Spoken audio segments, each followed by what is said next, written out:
And good morning and welcome to ITT Hub and the first of 3 webinars.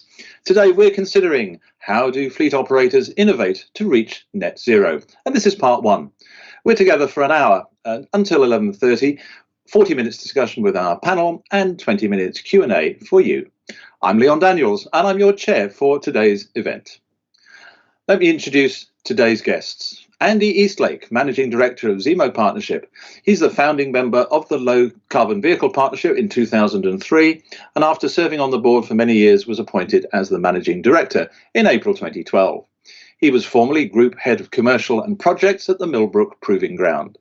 Andy built his career in vehicle engineering, focused on developing new test methods, specialising in powertrain development, fuel economy and emissions.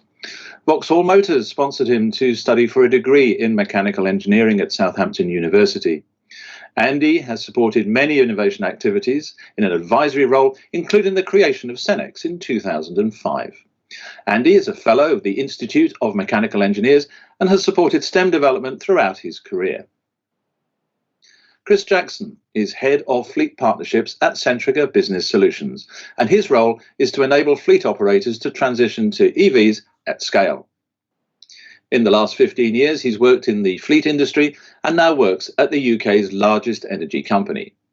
Electric vehicles have been a big part of his career for the last 5 years, and he believes that the right to breathe clean air, coupled with climate change and increasing legislative pressure, is highlighting the need for businesses large and small to decarbonise their fleets.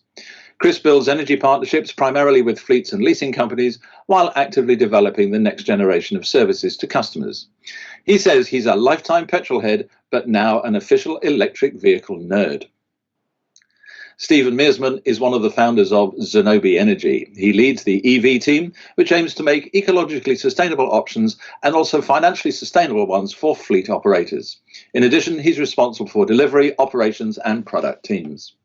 Prior to Zenobē, Stephen spent nearly 2 decades between battery and traded energy commodity markets. He was the global head of deals desk at Trafigura, and before then he was part of Oliver Wyman, where he supported trading houses and utilities on optimizing asset-backed trading strategies, as well as investment and disposals of energy-related infrastructure. Outside Zenobē, Stephen advises the management at Contrarian Ventures, a venture capital fund investing in early-stage energy transition startups in the Baltics, and he holds an MBA, electrical, mechanical, and industrial engineering degrees. So that's our panel. So now, just to make sure that our panel can know about you, we need to understand the audience. So we're going to ask you just now to let us know by voting on screen which sector you come from. That helps us focus the discussions. So on screen now, just give one tick that best describes your sector. So here's where we're going. We're looking for road transport and logistics, for light vans, road freight and logistics, for heavy truck, for rail, bus and coach, air, sea, or of course, if you're not in that any of those particular categories, for other. So we're just asking you now to vote so we can see where our audience comes from.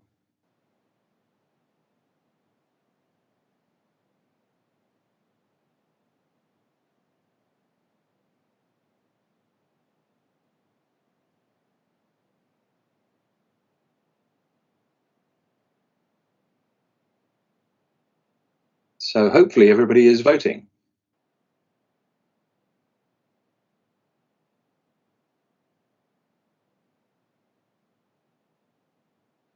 Okay, so now we have to finish one poll before we can do the next. We can't run 2 polls simultaneously.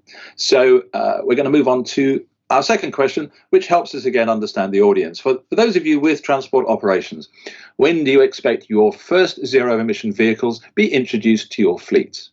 So the choices are: we already have electric vehicles in our fleet of zero emission vehicles.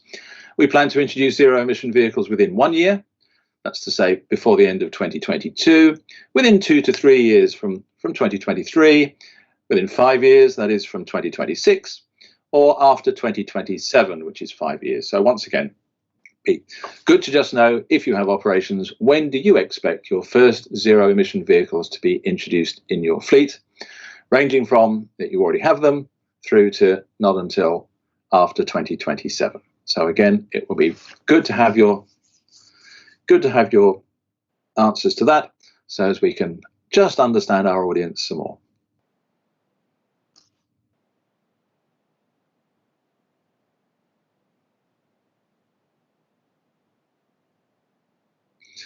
Okay, so I think we are collating those results. That's really useful for us all. Just if anybody's not yet voted, please do so. That would be really good. Okay, so let's get on to our discussions then. Let's get on to the main meat of the day, which is talking to our three panelists. And we're going to start off with Andy Eastlake, but again, other panelists very welcome to chip in. So question for Andy. Andy, can you give us some good examples of innovation that you've seen? Thank you, Leon. I think before we jump into examples, I think we ought to just take a quick step back and ask what innovation actually is. You know, it's written within the title of the webinar. It's embedded in the title of the ITT, Innovation in Transport and Technology. And I think the key thing there is that innovation is about implementing good ideas. It's about getting them into service and delivering a benefit in the service, benefit in the product, the way you operate. So great ideas and then implementing them and getting success from that is innovation. And then from there, we really want to see innovation become best practice and common practice. And that's why we're supporting the whole ITT Hub. It's about bringing people together. So where we sit as the partnership, we actually see innovation across all of the sectors, in the financing of the vehicles, in the data and the operation of the vehicles, in the technology. You know, traditionally people talk about the technology and innovation in that, but that's clearly a key area. We're also seeing innovation in the fuels that people use and the way they manage their energy. And I think Stephen and Chris will talk about some of these partnerships that you have to build up to bring, if you like, good ideas, or even, what appear initially silly ideas, to bring them into practice and work out how you get success from that concept. And I think that's really the critical thing. So, without picking on specific examples, we've got examples in sort of solar panels on the top of trucks. We've got different operating models for vehicles. We've got some great data companies looking at how you optimize your fleets. Innovation is everywhere. And it's really about bringing that to the fore, which is really going to breed success. So the partnership sees innovation in every single sector. And any other thoughts on innovation from our other panel members? Okay, and thank you, Andy. That's really helpful. And I'm just going to go on now to Centrica, to Chris. So what's happening in your operating environment right now? It must be really exciting, mustn't it? Certainly is, Leon. Thank you, and good morning, everyone. So a little bit about the Centrica Fleet and kind of what we're up to. For those that don't know, we're the third largest fleet in the UK. Around about 10,000 vans, and kind of most familiar ones are the British Gas little blue vans that you see running around everywhere. We've got around 1,500 cars as well, and the commitment that we've made is that the entire fleet, so all kind of 11,500, will be battery electric by the end of 2025. And just a little bit more about the kind of vehicles that we operate. So panel vans, under 3.5 ton gross vehicle weight. We used to use smaller car-derived vans, but we're now actually been through a whole process of kind of rationalising those and moving our engineers, our drivers, into kind of larger vans. Typically with a 1 ton payload. Again, for those that aren't familiar with, kind of last year we ordered 1,000 of the fully electric Vauxhall with ROE, the 75 kilowatt hour version. So they're being deployed now, and we've just recently announced that there's 2,000 more on order coming this year and next.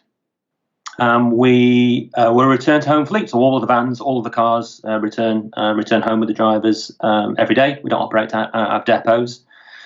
And that obviously, as you can imagine, kind of presents some challenges and some really good opportunities. We do have the odd small number of offices and a couple of training centres and usual supply chain pickup points, but otherwise the fleet just goes where a normal fleet goes, and we've got the usual service, maintenance, repair location. Did you get really good PR out of the whole move to EV? I mean, were people writing in spontaneously to you and saying what a great thing it was that Centrica was ordering zero emission vehicles? Yeah, it's a really important point. So we've got mostly, or the vast majority was positive around the volume that we've ordered, the fact that it's possible to do that, and our drivers, whenever the member of the public sees them and they realise it's an electric van, they're evangelists about what about the van, and they're really proud of it, about what they're doing. So they're a very visible kind of proof point for people to understand actually they can do this as well. That's really interesting, Chris. Thank you. So I've got a question for Stephen. Stephen, welcome from Zenobē. You must have some great case studies in Zenobē about some achievements and things that have been really good for your clients. It's been an exciting journey for sure. We've now got about 150 electric buses on the road that we're supporting in some shape or form, which is looking to increase well above 500 in the next few months, with a range of operators and a range of applications. And I think what we're seeing everywhere is it reiterating the points that Chris and Andy are making, is that seeing that it works, it creates such a positive response from drivers, from passengers, customers, etc. And also the importance of collaboration, because I think people often underestimate how invasive this change to zero emission really is. It affects drivers, the finance department, people parking vehicles. Do you go home? In which case, local councils, if you want to put in chargers, etc., etc. And it's about bringing all these people together, and that can only be done with data. And I think that's maybe worth talking about a few case studies from our project in Newport, where we're supporting them with sort of a battery on the bus service, as well as charging infrastructure in a particularly constrained part of the country. So a small battery is allowing them to avoid a grid investment for a small number of vehicles. It also allows them then to reuse the solar on the depot to charge the vehicles. So it's not just green, it's also local power, which is quite exciting. Another project maybe worth talking about is what we're doing in the Midlands with National Express in Birmingham and Coventry, where we'll be able to close the loop by using old EV batteries from buses in a stationary storage device that will allow the grid to scale up further and enable new buses to be charged. And it's, again, data that's underpinning that by understanding what's happening to these batteries. How can they be reused? How can that infrastructure then also during the day be used to generate income from selling services to Western Power, the local DNO, so that the bus depot can be a triple threat in terms of benefit. So I think that's what we're really excited about. It's sort of finding these different ways to optimize and bring the overall cost of ownership down and make people realize that it doesn't have to break the bank to go electric. There's actually many advantages. No, indeed. And from what you're saying, the great advantage of this is this availability of data. So presumably some of your customers, some of your operators have never had this sort of rich data across their whole energy platform. Well, there's a good example of interesting things with Guildford, which is with Stagecoach, which site we've now got running for over 2 years, is seeing dips in energy usage on a particular day, and it kept moving around to different buses and other places. And actually what we'd worked out was that it was a particular type of driver behavior that we'd actually sort of reverse engineered just by looking at the state of charge that the vehicle was coming back with, and then actually working with the operator and with training with the drivers, able to reduce the energy consumption by 20-30%. Now, electricity is cheaper than diesel, but if you add that up, typical night is 200-300 kilowatt hours per bus. I mean, that if you do that over 365 days, over 15 years, that pays for another bus, right? So it's quite exciting to see these impacts and cross-reference them. And again, that can only happen in close collaboration, because we're battery and energy experts. We're slowly knowing a little bit about buses and vans, but that's where the collaboration with the customer and the various parts of the customer is so crucial. Stephen, thank you. And so a good example there, isn't it, where the savings are actually tangible as a result of not only the energy change, but actually the use of data. I'm also interested, and I'm sure the audience is also interested, about the sort of barriers you get in the move to fleet decarbonisation. So Andy, what are the ones that you've experienced? What barriers to decarbonisation? Yeah, it's an interesting point, because actually, the things that deliver innovation typically are the people, an appetite for change. Funding is always key, and those are areas. But equally, it can be people that is one of the biggest barriers. If your finance director isn't thinking a bit bigger than perhaps just how does he finance his next fleet of vehicles over the next 3 years or something, it can be. The drivers can be resistant to change on occasions. We've seen that in some fleets that have sort of held things back at times, and they are absolutely key to have on board. So it's very often people. I think just picking up on Stephen's point and looking at the polls, we've got a good proportion of bus and coach representatives online today, and from our perspective, the bus and coach, or the bus sector, has been actually at the forefront of some of these innovations. I think Stephen's example with the way that Zenobia are approaching a completely different model of financing the operation of a bus and the fuel to go in it, and it is built on data. So it's absolutely critical that we do have that data to learn from and really drive the data into developing those innovations. So lack of data, if you don't know how much fuel you're using, and a lot of fleets don't necessarily analyze how much fuel they're using in the first instance, and you've got to start there. Net zero is all about reducing the amount of fuel and decarbonising that fuel as you go, and really you need to get on top of the data and then work out, is it the finance, is it the people, is it my appetite for change, is my operation holding me back? Am I thinking about how that operation? So those vehicles that Chris was talking about, taking them home. Well, actually, that operation might hold back a model of charging those vehicles if the drivers think they have to pay for the charging themselves out of their own pocket for the electricity. That will certainly hold back their appetite to have electric vehicles. So it's really important to understand the data and then look at every single aspect. In the truck sector, I think just coming back to one key point, buses have had a great uptake. They're the fastest, or they've got the biggest uptake of electric vehicles so far. Around about 2% of the fleet is fully electric in buses, and compare that with it's about 0.6%, 0.7% of the fleet in cars, and much lower in trucks, of course. And actually, one of the things that has enabled buses to do that is a really aggressive funding strategy that funds the buses themselves. So we've had some really good funding, supports the infrastructure around them. Now, that is one of the things that's missing in the van and truck fleet, I would say, that really sort of supportive mechanism is something that we really should be able to do something about.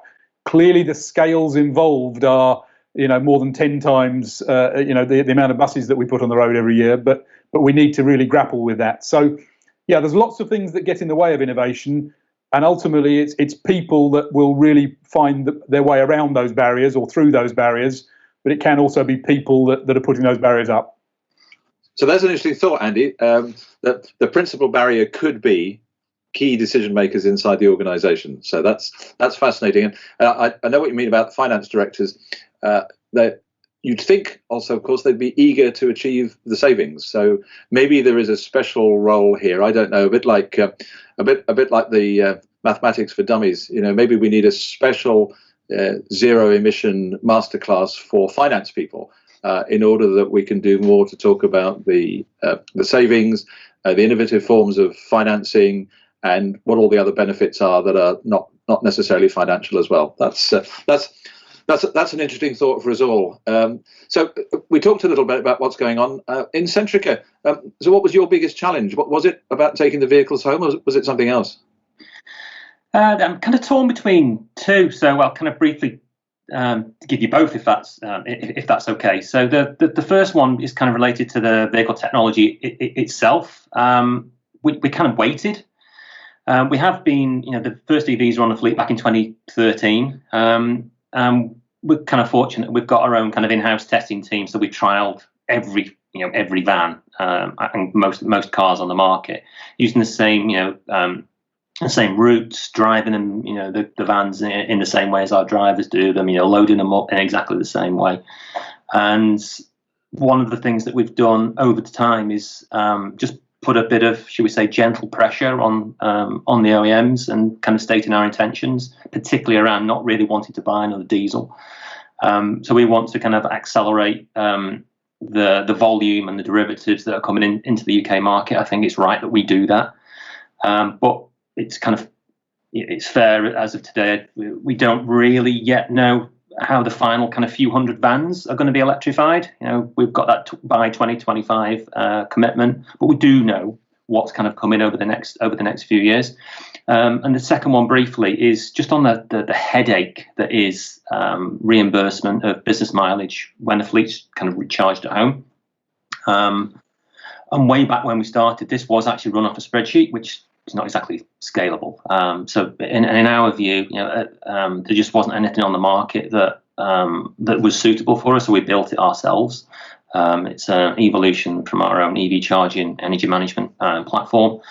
We're kind of heavily unionized. So one of the good things to come from that is the process is just very, very simple. The drivers have you had a long shift, they're working in cold houses, they don't want to faff about charging when they come back home. So it's just either plug in and the system does the rest. So there's no filling in forms, mileage claims. The reimbursement is kind of seamless through our payroll system. And one of the things kind of finally on that is that open protocol chargers are kind of critical for this. This means that we can kind of mix and match hardware as things change in the future. So we always want to make sure that we'll always be able to kind of pull that data out. And we've kind of paid the price kind of literally. In the past, we've had to replace chargers that aren't kind of open protocol. Very interesting. Very interesting. Thank you, Chris. And by the way, if you've got questions for any of our panelists, you can make them at any time. We've got a proper Q&A session towards the end of this webinar. So if you've got those questions, please put them on the system, and we will bring them together and ask our panelists. And you can do that at any time. So, Stephen, I'm especially familiar with what you've done on bus, and I think, as we already heard from Andy, one of the reasons why bus has proceeded so swiftly is not only because of the funding, but of course the vehicles do go home at night, not to the driver's home like in Chris's case, but back to the bus depot. So are there some good lessons though that have been learned out of bus, which will work well for other industries? Definitely, I think. Look, at the risk of sounding like a broken record, the importance of data, right? Knowing what routes your drivers actually do, because what we often hear is that, but we need so much range. And then if you actually track data with vans and last mile delivery companies, etc., it turns out they do a lot less mileage or a lot less long trips than they actually think, which can reduce the fear of starting with that journey. Mapping out the fleet. We've done that with various bus operators who've done a few trials and said, look, we now want to electrify an entire fleet, or stated an intention to do that, and actually work with them and say, look, across your depots, across your schedules, across your entire fleet, here's the low-hanging fruit, here's where you can make the biggest impact, etc., etc. And I think those are lessons for that translate very well to trucks and van, which is a space we're now starting to support as well, by exactly asking those questions and saying, well, hold on, rather than making assumptions, let's add some devices to your fleet, track it, get information, and then say, well, you can't do your entire fleet, but with today's technology and today's behavior of running it like a diesel fleet, you can do 70, 80%, 60%. So let's do that, get more data, do more driver training. Because as I mentioned, if you can reduce your energy consumption by 20, 30%, that directly translates into range. That translates into less degradation. So two of the big fear factors, I would say, in electrification in those areas. So that's how we've been approaching it, and we see other people doing in the market as well. And Graham Cooper from National Grid was telling me that there's a tremendous adjacency between the power grid and our main motorway and trunk road network. So that's going to help truck, isn't it? Because whilst trucks do very long distances and don't necessarily come home at night, the availability of electricity is going to be made much easier for them, isn't it?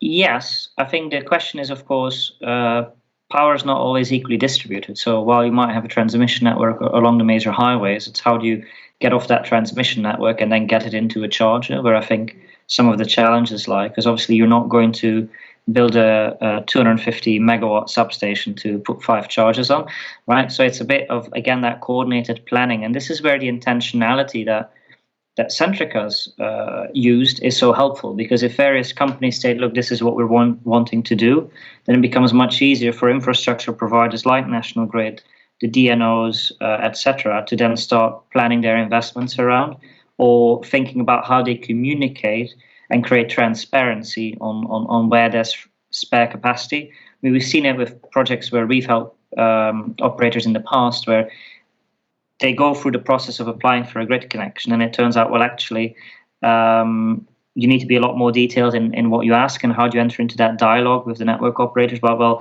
there's not capacity here, but you can get some capacity there, or you can, if you wait a year in this depot, we can give you power much more cheaply because we're upgrading it for HS2, etc., etc. Like, getting that dialogue going is a big challenge for the operators. So I think education, again, in that sector, and communication from the network operators of what's possible and what's not, and that transparency is vital if we want to achieve net zero in 2025.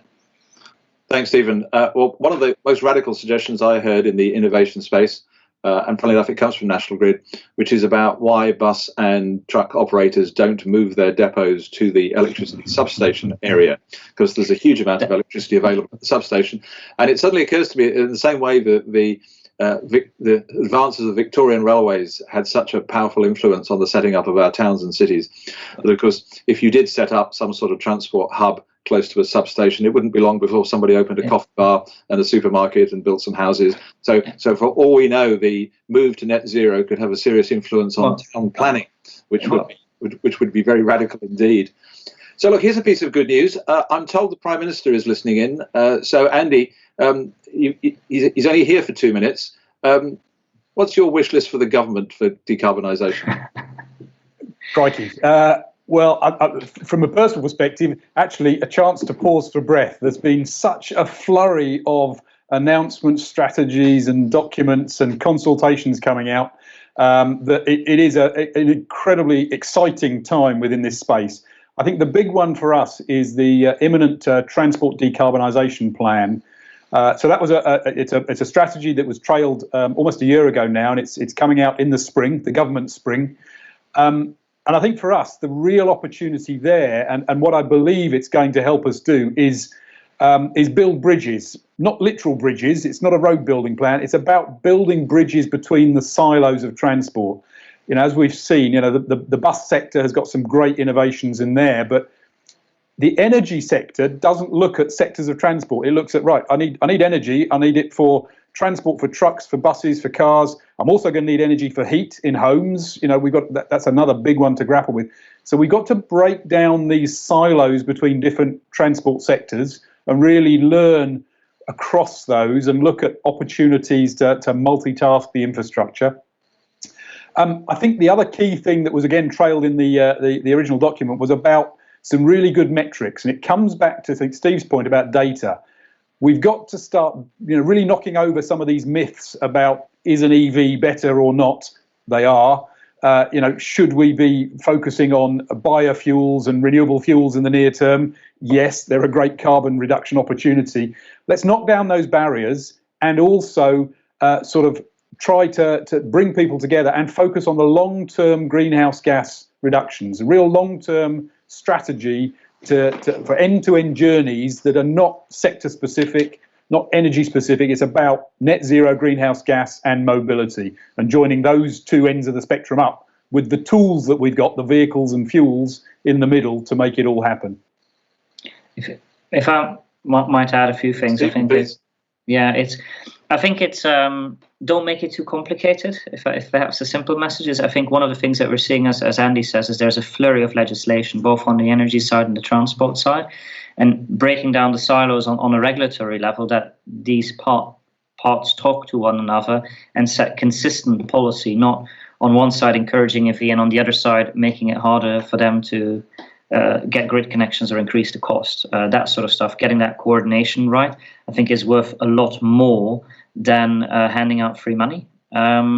With regard, perhaps a slightly contentious comment, I think on the free money, which obviously helps kick things into motion, again, don't pick winners. We need more innovation and continued innovation. I mean, we've got business models such as that of Zenobi, which is a different way of funding things. You've got the traditional bank models. There's other people coming up with new models. Make sure that if you are handing out money, that you don't pick a winner and that one model leads the way and not the other. I think we want to see more innovation, and I think it could be potentially even an export product for UK PLC, these models. So we've got an exciting opportunity here as well. I don't know if Chris wants to add anything to that. The Prime Minister's logged out, actually, as soon as Stephen said free money. Chris, what's your view? I would say to our Prime Minister, if he's still listening, he's probably buggered off and done something else. But I would say battery factories, to put it in simple terms, we need right-hand drive electric vehicles in all shapes and sizes. We don't want to replace all of the cars with electric cars, I get that. But we need more certainty of supply, and we need them in the right-hand drive, and otherwise we're going to get left in the slow lane. But Chris, how does if that doesn't happen, the whole business about building the UK economy back on net zero falls apart, doesn't it? Because if we don't have that the sort of gigafactories that are proposed, if we don't have that, frankly, we will be importing our batteries and our electric vehicles from China, won't we? And other places, but yeah, you're right. Yeah, from Europe as well. There's many gigafactories coming up in Europe as well. But I do genuinely believe this, that we need more. I know we have the Toyota, sort of the Nissan plant, and we've got British Volt, but we obviously need more, many more. Yeah, indeed. And I often wonder whether the other place where the UK could excel in this, and possibly with battery electric, but certainly with hydrogen, is not just building the stuff, but in fact in the centres of excellence and so on. So I'm always reminded that long after North Sea oil dried up, Aberdeen continued to be the focus point for centres of excellence for oil exploration. And that was phenomenally important for the local economy. So open question to all panelists, really. Do we think the UK could become a global centre of excellence for one or more zero emission technologies, Andy? Absolutely. I think, the UK are really, really good thinkers. They're really, really good innovators. So bringing new ideas into sort of operation, capitalising on that, and if you like, productionising it at scale is a key activity. We've got some of the smartest brains looking at battery technologies at the moment, and we've certainly got a real opportunity in the hydrogen and the fuel cell space, which is far less well developed than the international battery scene. So I think there's absolutely some innovations there. But I think equally some of these other ancillary areas that Stephen touched on, the way that you finance. I recently, actually Scottish Transport put out a paper recently around different models for financing bus operations to really break down these barriers of the operator, the vehicle leasing, and the energy sector. How do we get that all working together? And finance is invariably the oil that makes it flow properly. And innovation in those services that enable the net zero agenda and the net zero industry and operation really is an opportunity for us, I think. Chris, centres of excellence, harnessing the great output from the British universities and so on. What's your view? Yeah, completely agree. And speaking from a very biased perspective, we need fleets to do the same. The fleets buy an awful lot of vehicles. They're at the early adopter stage. They replace the vehicles much more quickly than your traditional, your private buyer. So there's more second-hand vehicles available more quickly through fleets. So, and it comes down to having that supply. To supply the vehicles, because we as an organisation would have done much more quickly if the availability of the derivatives and the capabilities of the derivatives were much more readily available. So we just to be brutally honest, you should just get on and do it. But there are bottlenecks. So it's how can we help to prove the business case that those bottlenecks should really just go away. So it's not easy. let's dig into that a bit, Chris. Give us some examples for everybody's benefit of those bottlenecks and what we could do if we had a magic wand. Yeah, if we had a magic wand, then again, I promise I wouldn't be politically incorrect, but I might kind of break that. Well, we are in Purda actually now, so it's probably all right. Not everyone's taking this seriously, and if we truly believe that we want to reduce the amount of improve clean air quality and make sure that we do actually take climate change seriously, we need to get out of our own way and have a much more joined up collaborative approach to how we really attack these problems. And it is the electrification of vehicles. It is one element of that, not the sole element. Obviously, it goes much wider than that. But it is too disjointed at the moment, and the fact that that there are vehicle manufacturers not taking this seriously is immensely frustrating. Speaking personally here, it is. I realise that there are forces at work, but the fact that they're managing CO2 levels and CAFE standards rather than actually just doing everything that they can to transition as quickly as possible is a bottleneck. And we need to uncork that if we're going to continue with that analogy.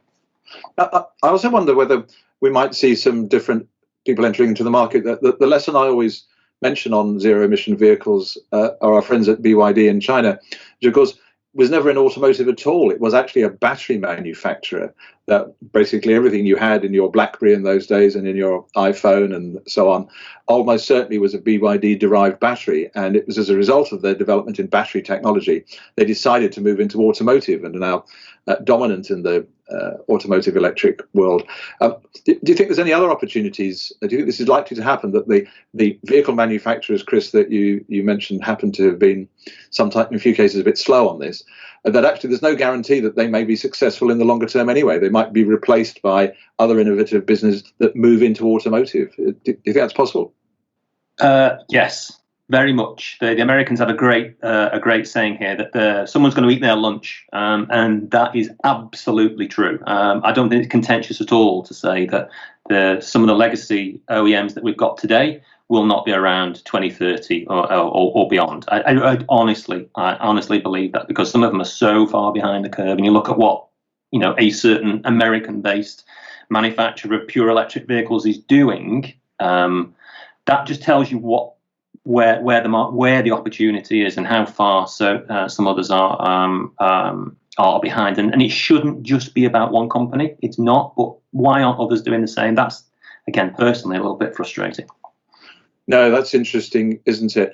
The other one I was interested in also was that I was a bit concerned in the early, a year ago, in the early days of lockdown, air quality in the UK improved dramatically because there just were no vehicles.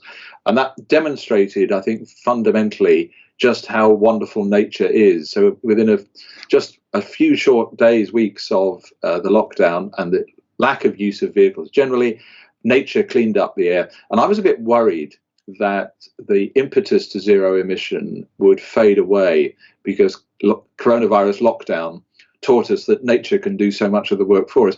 But I think the good news is that far from depressing the move to net zero, if anything, it's revitalized it. And there's somehow this reset that we've had is now actually pushing forward, because not only do we need the improvement to climate, but the economy desperately needs restarting. And here's a perfect case where there's government money behind starting the economy. So do all the panel members rather, share with me that, if anything, net zero is actually a stronger case now than it was a year ago? Definitely. I think it is absolutely. In fact, you mentioned sort of the air quality improved very radically, and CO2.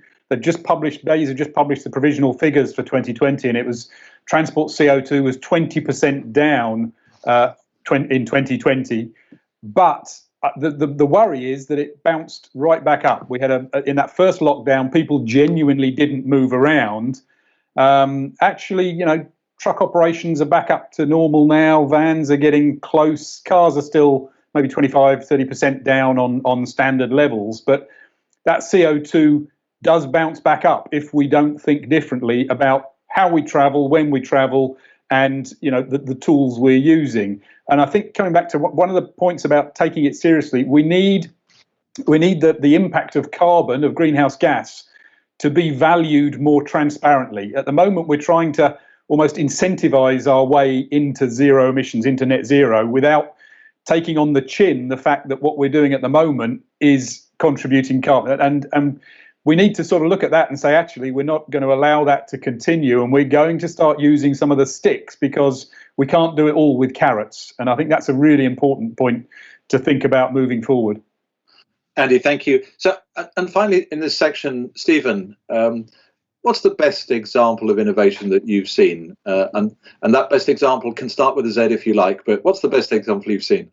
Obviously, I would say, well, it's that integrated thinking of people coming with full end-to-end solutions, trying to pull together the operators, various departments, the energy side, the charging installation and selection side, the software integration, et cetera, and the end-of-life solutions, which, obviously that would start with a Z, but there's many other people doing that as well, looking at these integrated models in various guises. So maybe using some examples that don't start with a Z and aren't directly in the fleet space, but in the sort of going home van space, you're seeing interested billing solutions, which sounds perhaps boring, but as Chris mentioned, is really important to get the financial incentives right and get over these very practical hurdles. I mean, you've got what Centrica's doing, you've got Mina, you've got Ohm, and all these sort of startups as well, trying to address these challenges, which I think is really exciting, because it's really pulling companies together on the utility side, the operator side, and the user side. And so that's quite exciting. And it shares that with data, you can get through the fears, you can look at total cost of ownership, because the other thing with electric buses, sorry to start with that word again, these assets run for 15 years, potentially longer, right? So just looking at the upfront ticket makes it scary for the finance director. So anything we can do as participants in this sector to make that finance director realize that actually that's an investment that's going to pay off multiples over the 15, 18-year period is going to really drive home the transition and allow this innovation to flourish. So anything that does that is a good thing from my side. Stephen, thank you. Okay, well, look, the panel can just draw a breath for a moment, because as we transition into the Q&A from our audience, which is always the scariest part of any webinar, I've got a couple more questions for our audience. So here's what we're going to do. I'm going to ask you a question, and in this question, it isn't multiple choice. I want you to use the first word that comes into your head. The intelligent software will group all those similar words together in order to give us a result. So the first question, please, for you to come forward with. Here we are. What is the technology of choice for your operation? What's the technology of choice for your operation? Just use the first word that comes into mind. We all have different ways of describing the same thing, but the software is clever enough for that.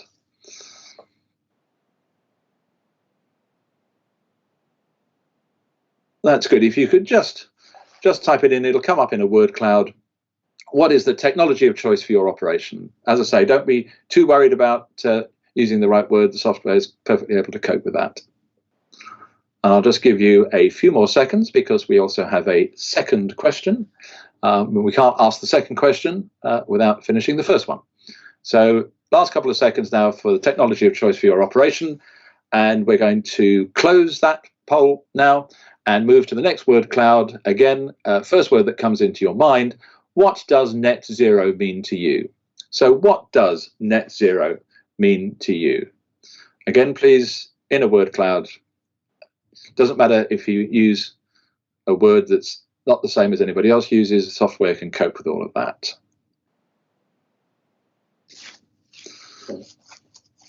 There we are. Thank you very much indeed. So we're going to move into the proper question Q&A. We have just over 15 minutes. I'm going to ask the panelists if they would be as brief as possible, not because we don't want to hear what you have to say. It's just that we have got so many questions. So I've just asked the panelists to be short and snappy, if you would. So we're going to go straight to these. Quite a number of these questions are anonymous. Some have names attached to them. No discourtesy intended to anybody whose name perhaps is not read out, because we are grouping the questions together as far as we can. So I'm asking now the panelists' predictions. About the timelines for alternative fuels generally. So electric is obvious, hydrogen obvious. We're hearing stories, aren't we, about ammonia? We're hearing stories about fueling the internal combustion engine with cold combustion, perhaps using hydrogen or using ammonia. So open to the panelists now. Thoughts on other alternatives apart from battery electric. Chris. Oh, don't come to me first, Leon. I'm massively biased towards BEV, and let's electrify everything that can be electrified, and then worry about the things that can't. I would say that the pace of change within BEV is going to amaze people. Chris, thank you very, very much. Andy, I think electrification is big, and electricity, in all its forms, and then using that to create other fuels, and looking at, ultimately we may have to use things like e-fuels, even despite their efficiency problems. But don't rule out the sort of biomethane and waste derived. Even with a waste policy that reduces as much waste as possible, we as humans still produce a huge amount of potentially valuable methane containing waste, and let's try and use that. Let's not so you never rule out all of the things that you can't get rid of from your waste streams, and try and make them useful. Very interesting. Stephen, any thoughts on other than electric?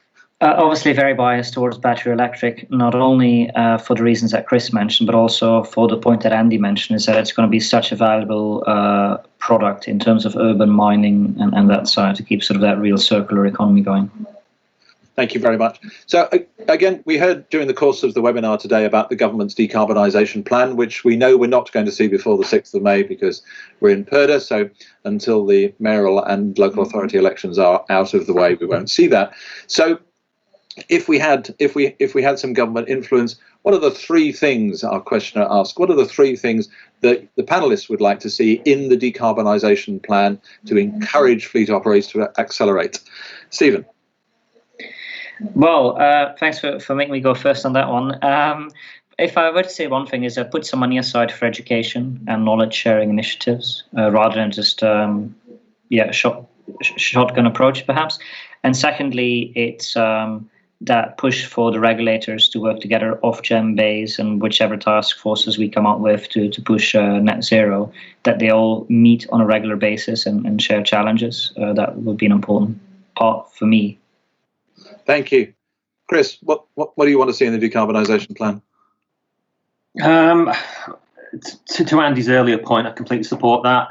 Carrot and stick. So we need to have a serious discussion around carbon taxes. We need to have a road payment scheme. And I know this is contentious, but we still need subsidies, long-term subsidies for new and used vehicles. Andy, three things on your list. Yeah, I mean, I would like to see a really clear and quite aggressive trajectory to life cycle analysis, so that we move away from just looking at the tailpipe, or indeed just looking well to wheel, and look at the complete picture, because that's what we've got to get to do a true global net zero. So how do we get to life cycle thinking, and how do we get metrics into everybody's thinking, be that company, be that at the public level? Think about your journey and its impact that is on a consistent basis across these transport modes. We want to get away from this silo. I've got a car, so I'm going to use it, or my car does this. It's actually all of the pieces of the jigsaw. If you put them together in the right order, you get a really, really good picture. Try and force them together in the wrong order, and it just doesn't work. So that sort of cross-sector and more transparent metrics with a focus on moving to life cycle, I think would be really good to see if we could. Brilliant. Andy, while I've got you, interesting question from the audience. It makes the point that in the future, demand-responsive transport might well be a key part of the new public transport mix. And demand-responsive transport is typically provided by a smaller minibus. And one day when autonomous vehicles perhaps become possible, it's likely that that's the sort of place where autonomous vehicles could flourish, because the price of labour in a small bus is such a disproportionately high part of the whole cost. So the question from the floor is, since the funding for zero emission only works for vehicles over 23 seats, do you see the minibus market falling behind because of the lack of funding for development? So, I mean, it's a great question, and one that we've been grappling with as we speak. We're expecting the bus funding announcement today on the Zebra scheme. But yeah, absolutely. High capacity vehicles are just the right tool. You know, space in city centres is really valuable, but you don't want an 18-ton double-deck bus driving around rural Scotland with one person on it. So we have to think. It's a silo within a sector that there are some artificial thresholds and barriers to looking at smaller vehicles, trying to get a comparable incentivization and a proper spectrum, and that's everything from your electric scooter all the way up to your 100 seat full scale bus, double deck bus. So let's break down those barriers and really try and get the right tool for the job. And it comes back again to data. You know, the more we know about how people want to travel, or indeed give them more transparency of accessing that travel at short notice, the more we can work with it and make it a really efficient system. Andy, thank you. Another question from the floor. Is the sharing, Stephen, I'm going to come to you first on this one. Is the sharing of depots and charging and refueling of vehicles a pipe dream or a real opportunity for fleet operators to consider? Stephen? Well, I think sharing infrastructure is obviously great because it lowers the cost for each and every individual user. The challenge obviously is with the health and safety and the logistical aspect of that, of having an extreme example, having passenger cars from the public into a live bus depot is perhaps not the easiest way to achieve that.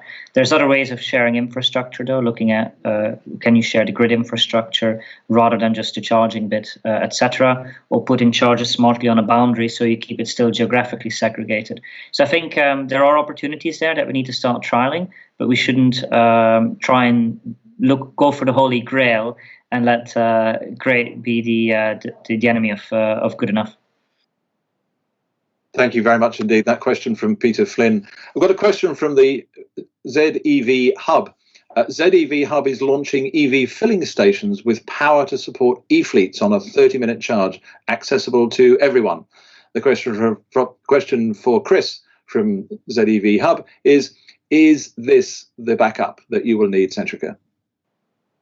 Sounds like a pitch to me. I'd say there are many different options available to fleet operators, and we're going to need to play nicely with lots and lots of different organisations for home, workplace, and on-the-go charging. There we go. And so the prize for the best sales pitch whilst on a live webinar goes to ZEV Hub. But Chris, while we've got you, a question also about anything you've identified in terms of driver behaviour and impact, and also anything to learn about vehicle maintenance with big electrical fleets?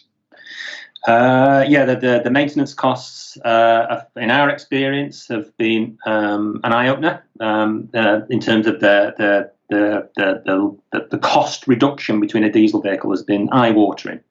So a massive step change. That's been a very positive one. But the drivers,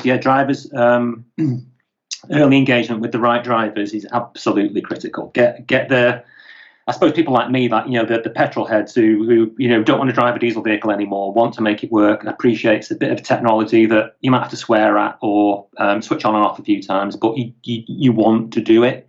Get those drivers engaged, and the positive message spreads very quickly. Chris, thank you very much. I'm going to go to Andy for the next one. It picks up some things we said already. It's a specific question, though. How soon will the vehicle manufacturers be able to offer a zero-emission vehicle to operate at 44 tonnes, Andy? Great question. They're going to need to be able to offer some trial vehicles in a year or so. The government has just funded a large-scale development of a number of zero-emission 44-tonne trials that they plan to run in the 22 to 25 timeframe. So we're absolutely going after how do we get there. And the challenge is there are a number of options on the table. Hydrogen is clearly quite a potent solution there. Battery electric's quite challenged for 44-ton long distance. Overhead catenary or through the road charging. So I think that's that. You know, all of the things are on the table. So it's one of the biggest opportunities out there is how we're going to get to net zero in heavy long haul. Andy, thank you very much. Chris, anything from you on at 44 tons? Yeah, my hobby is anything that Tesla do, and the Tesla semi, if you're English, is going to have a transformative effect on that particular sector. So let's see how that does. Very interesting. Thank you very much. Question from Michal. What are the regulations for companies to measure their CO2 emission? Anybody take that? Well, I think can't comment on the regulatory side, but what we see with being sort of a scale-up, we regularly go into the market to bring in more capital, is that for investors, it's front and center, ESG, CO2, NOx, your impact on society, how you integrate with communities and are a good corporate citizen is front and center now. And I think that's a really positive shift to attack this problem from both sides, demand and supply. I think just to chip in there, I think it's quite a challenge because it's quite complex, and you start getting into scope 1, scope 2, scope 3 emissions and the greenhouse gas factors. It's a really complex area, and if we could simplify that for companies, I think we'd make a big inroad into helping them really move forward. Thank you. New question coming up from a bus operator. Is there any evidence about the optimum number of vehicles and the optimum mileage per year that justifies the conversion to electric? Stephen? Well, I would say the more miles you do, obviously, the better the benefit, because the maintenance savings and the fuel savings start to stack up. But I see that even with vehicles that don't do quite a lot of mileage, you just need to start approaching it not as a diesel route, optimize your schedules for electric, and then you might even see you can do the same thing with less vehicles. So you can look at it in either way, I would say. I think, can I chip in? Because Andy, one please. of the first things there is let's learn from the vehicles that are on the road. Data. Put them on there, trial them, and that's one of the things we're doing. The low emission bus scheme has actually funded monitoring of all of those 300 buses out on the road to learn exactly those and understand those questions. So the more we can get from LEBs, from the left low emission freight program, the more we can inform those people that are next on the if you like the steps of innovating into zero emissions. Thank you. And look, thank you to all of our panelists for that great Q&A session, but a special thanks to all the people who asked questions. We got through as many as we could in the time available, but don't forget, you can keep going because this conversation will continue on social media. So if your questions weren't answered or you still have a burning question, please just put it in. We can keep the conversation going because I think that is really important. I don't know about you, this hour has slipped by so fast. I can't believe we've been talking together for an hour, and I am really pleased with the quality of everything we've heard this morning. And it just goes to show there is so much to learn in this world, so much to do. And I think that that journey is still only partly underway. And we've heard from our panelists about data. We've heard about removing regulatory obstructions and making good progress, good informed decisions, and cleaning up our air, and also rebuilding the UK economy. So thank you very much indeed to our panelists. Of course, Andy, Stephen and Chris, really appreciate your time today and all of your thoughts. Thanks also to Smart Digital, our production company, and also the Farnborough International and the Binswood Media teams. Part 2 of this webinar series is on Friday, the 23rd of April, again at 10:30. We'll have Lorna McAteer from National Grid, Chris Chandler from Lex Auto Lease, and Scott Pearson from Newport Transport. Do, of course, go across to our website, itthub.co.uk, to sign up. You can also share this link. A recording of this whole episode will be available, so you can continue to continue with the story. And for those people who didn't see it, you can send this link around and they can see it as well. And of course, as we've said, the conversation carries on across social media throughout our webinar series, and of course at our live event, which is ITT Hub at Farnborough International on the 30th of June and the 1st of July. So please, really enjoyed our time today. Thank you so much indeed for joining us. We're finishing at 11:30, bang on time, like all good bus operators should be. Thank you very much indeed for joining us, and see you again on the 23rd of April.